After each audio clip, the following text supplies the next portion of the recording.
네, 프로페서에 5분 맹상을 했기 때문에 입증을 생략하도록 하겠습니다. 그럼 예, 편하게 앉으시고요. 네, 안녕하세요.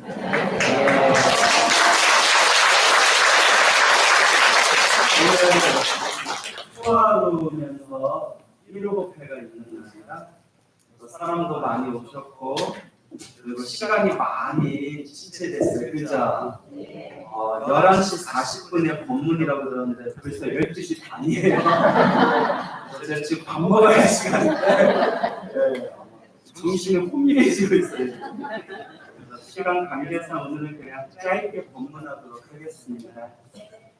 오늘 초하루에 우리 불자님들 또 기도하러 많이 오셨어요. 우리가 절에 오는 이유가 무엇인가? 부처님께 불공 올리고 또 초하루는 신중기도 하는 날이잖아요. 그렇죠? 그럼 우리가 부처님께 기도 올리고 또 신중님, 신장님들에게 또 기도 올리고 초하루에 모여서 이렇게 우리가 절에 모여서 기도하는 이유가 어디에 있는가? 결국 행복해지려고, 행복해지고 싶어서 절에 오고 기도하는 것 같아요. 맞습니까? 예. 그래서 우리가 행복해지기 위해서 인생을 살아가고 행복해지기 위해서 또 여러분들이 종교를 믿고 또 행복해지고 싶어서 절에 다니는데 결국 행복이라는 것도 그리고 불행이라는 것도 다 자기가 지은 업의 인연이다. 그래서 무슨 법이라고 부르죠? 맞습니다. 인연법이라고 합니다. 무슨 법? 인연법. 그래서 우리는 불자님들도 절에서 신도님들끼리 가끔 싸울 때 뭐라고 싸워요?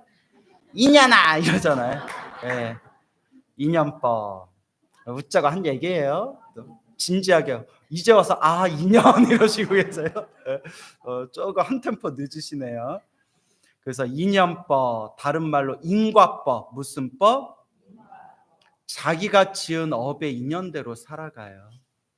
부처님의 팔만대장경을 공부하고 큰 스님들 법문을 공부하면 결국 다 자기 업대로 살아간다.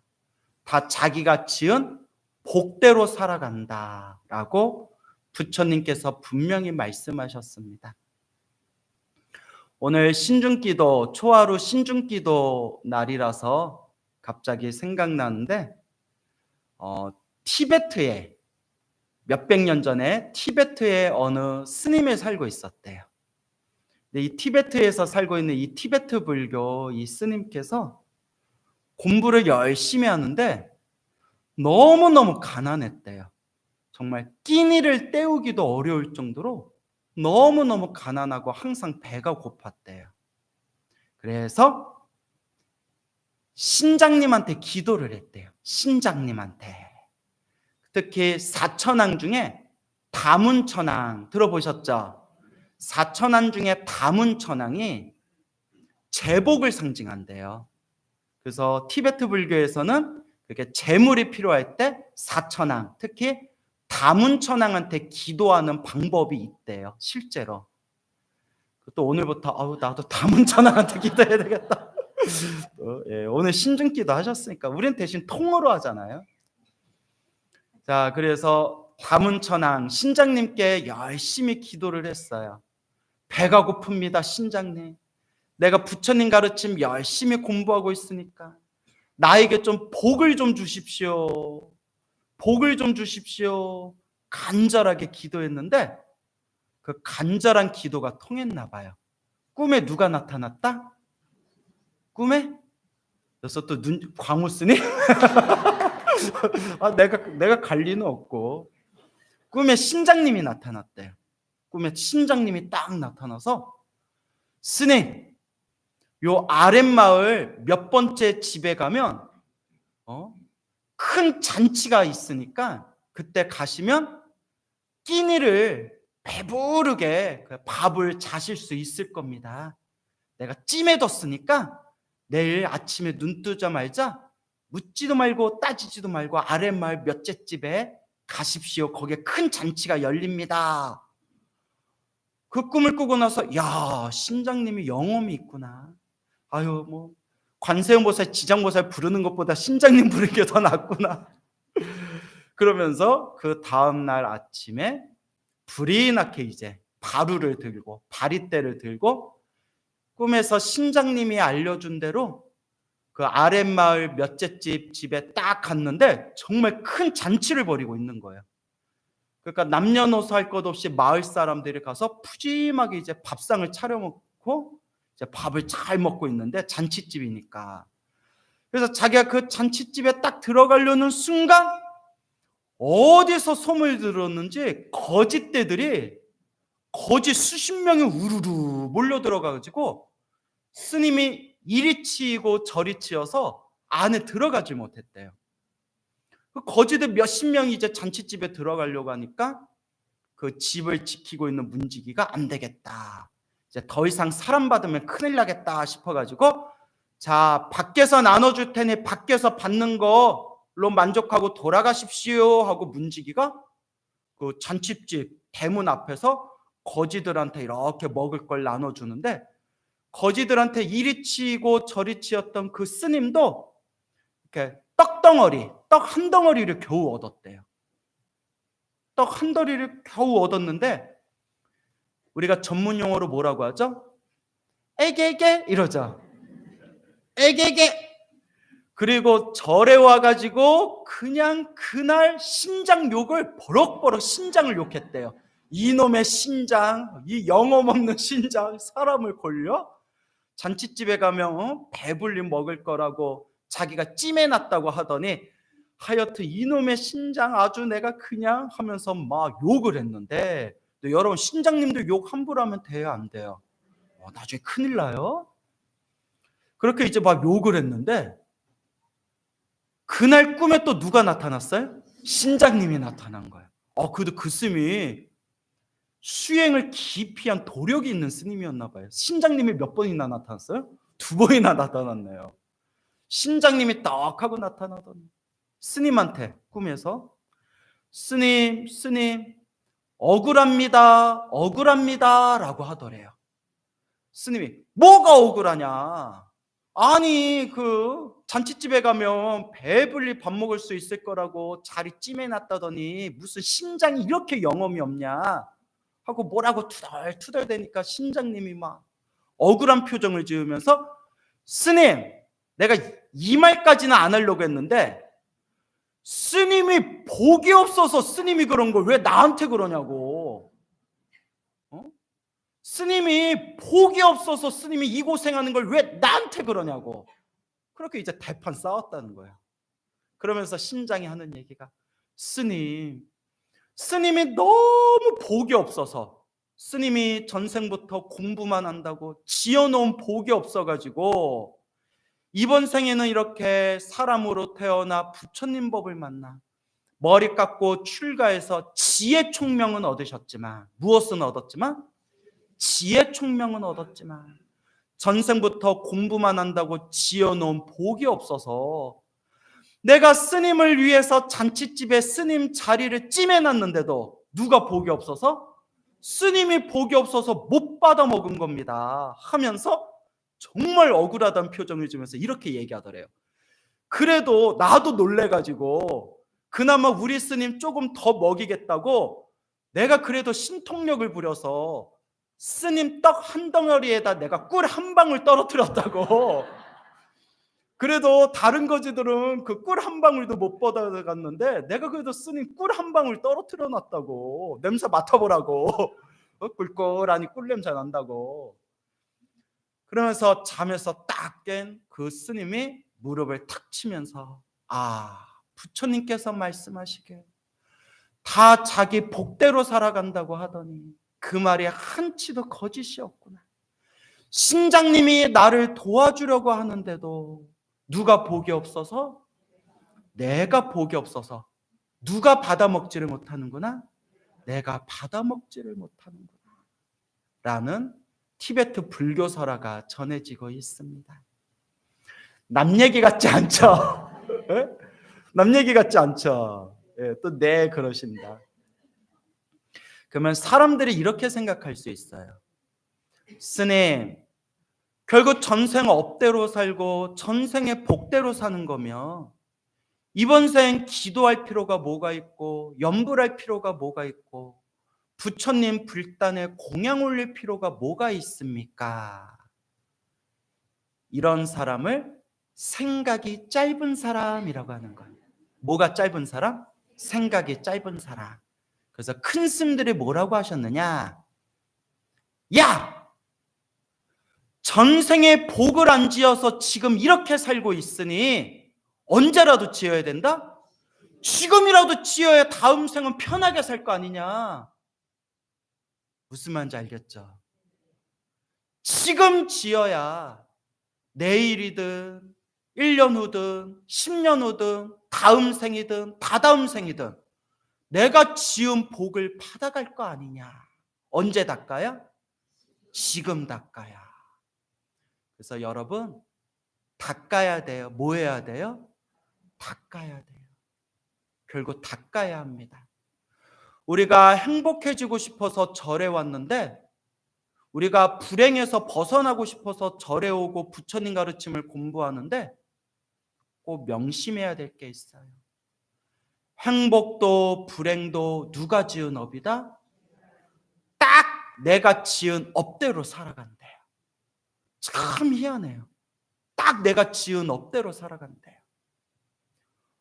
어떤 사람은 재물복은 있는데 가족복이 없어요. 어떤 사람은 재물복도 있고 가족복도 있는데 건강복이 없어요.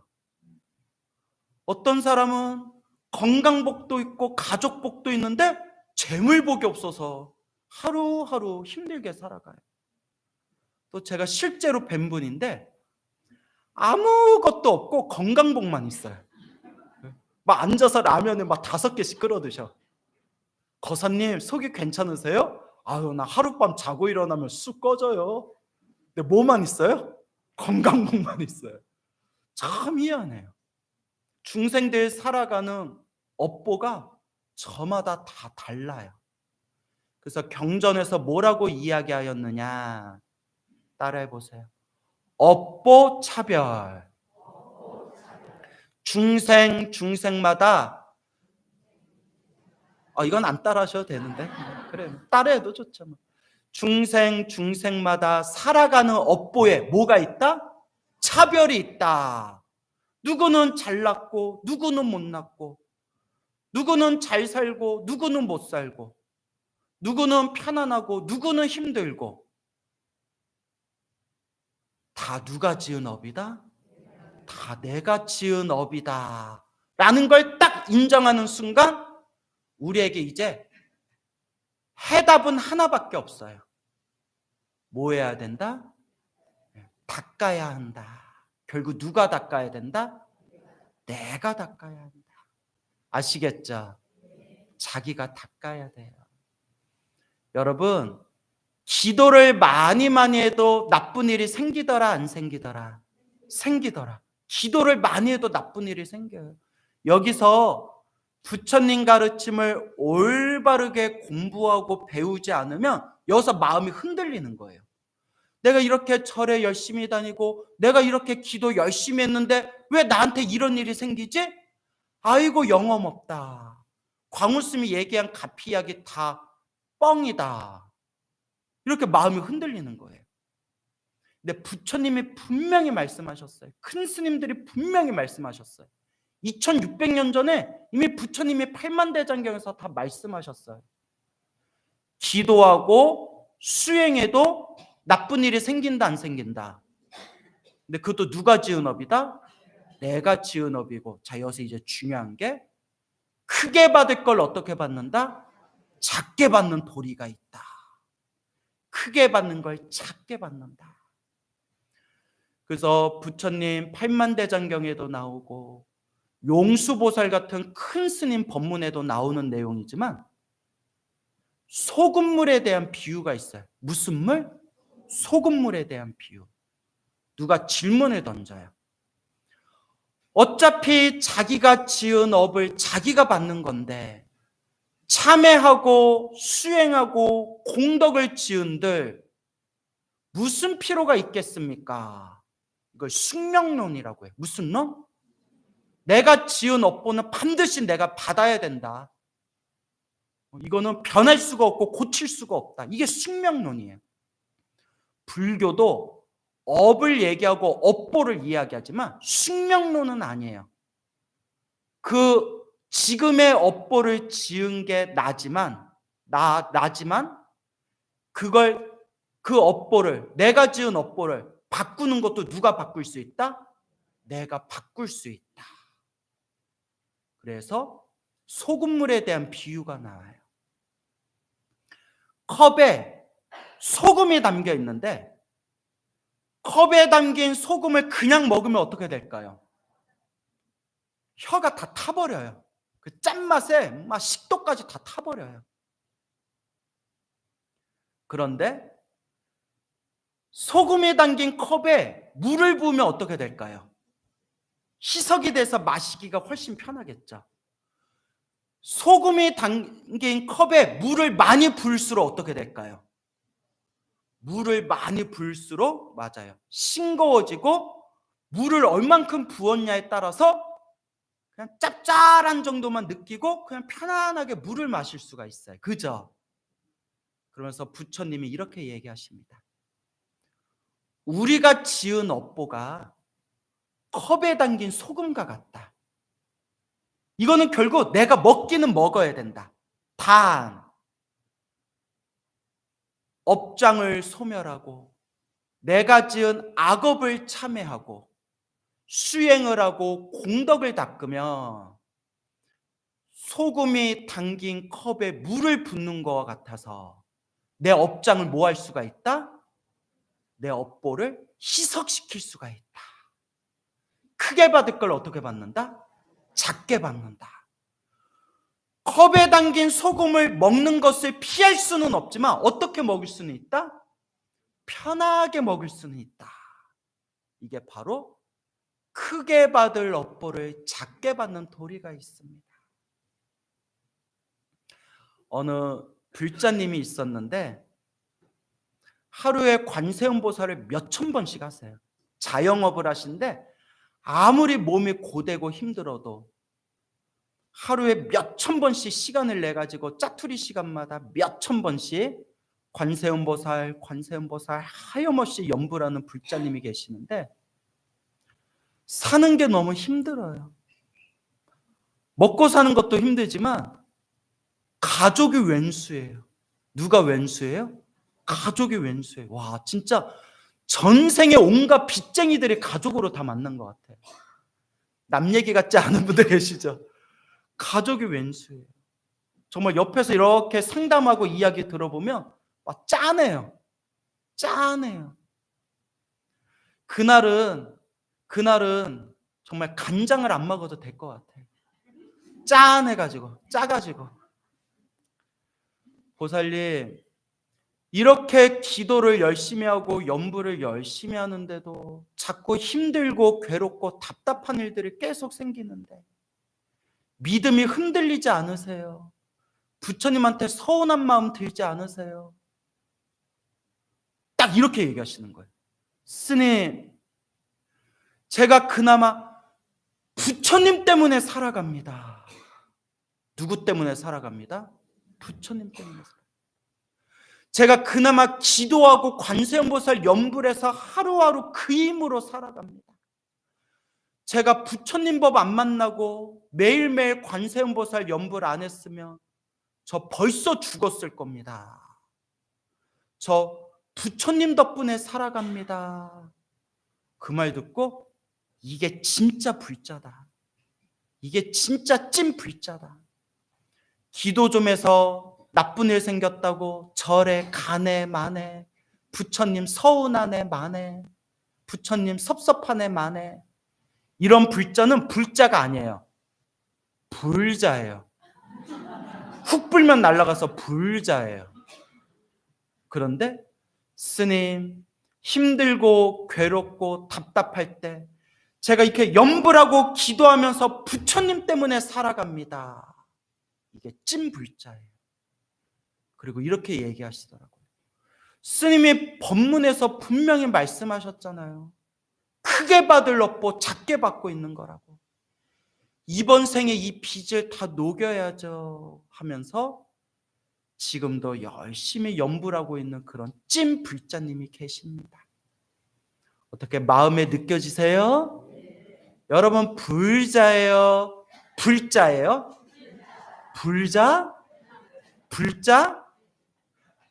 힘들고 괴롭고 답답하더라도 그것도 누가 지은 업이구나? 내가 지은 업이구나.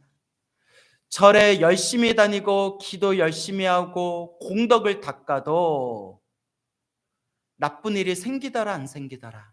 생기더라. 그런데 크게 받을 걸 어떻게 받는 것이다? 크게 받을 업보를 지금 업장을 소멸하고 있는 과정이다 라는 걸 마음에 되새기면서 꾸준히 닦아가시기 바랍니다. 성불하세요.